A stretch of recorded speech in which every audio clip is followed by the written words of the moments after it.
ini. Playgroup umur berapa loh, Mas? Umur 3-4 tahun. Iya, yang sing playgroup. Yang kecil sendiri playgroup. Sudah berani tampil naik ya.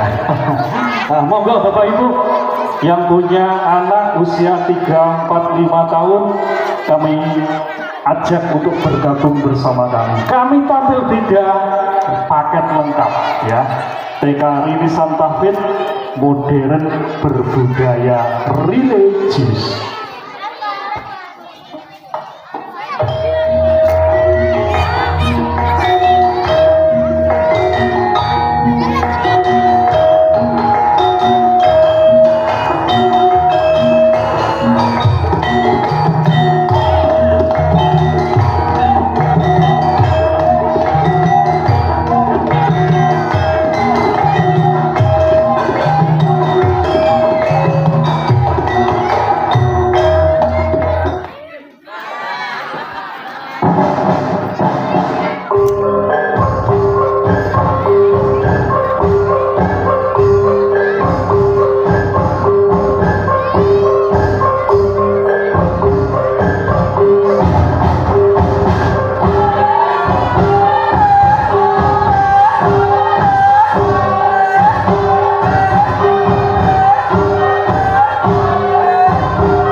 Berikan tepuk tangan yang luar biasa Bapak Ibu.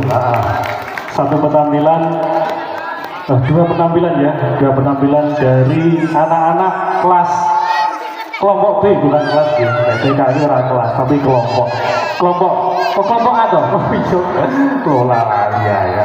Kelompok A plus ada playgroupnya ya. Oke, baik, demikian ya. Iso doa nih wong tua ya, kedua orang tua dan juga iso nari ya. Baik Bapak Ibu dan juga hadirin sekalian, kita lanjutkan yaitu penampilan yang ke berapa nih? Yang ketiga. Nanti ada sekitar 10 penampilan tapi double ya. Yang terakhir nanti ada reog. Dadak merah itu bukan hanya untuk hiasan tapi juga dimainkan oleh siswa dari TK Tlogo Duri. TK kok iso ngriok? Iso ning TK Tlogo. TK ya iso ngriok. Oke. Ya iso jatil, iso marok. Baik, berikutnya kita tampilkan menyanyi kepada Ananda Kekira. Menyanyikan anak PAUD Ponorogo yang ini kemarin di tingkat kecamatan juara 2, meh oleh juara siji tapi rasido, jadi juara loro.